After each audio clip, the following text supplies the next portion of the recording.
আয় মানাই আয়, বাবাকে খেতে দেবো। রান্নাগুলো দেখিয়ে নিয়ে আয়। চলো দেখিয়ে দাও আজকে কি রান্না করেছো। ভাত,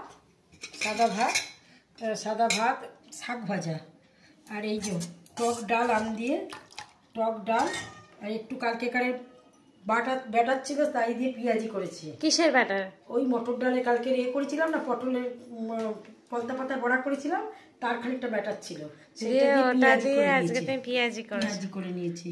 আর এই যে এঁচোড় আলু চিংড়ি, রাতের এই যে বড়া দিয়ে আলু দিয়ে পটল দিয়ে মাছের ডিমের বড়া করে ডিম আলু দিয়ে পটল দিয়ে তরকারি করেছি।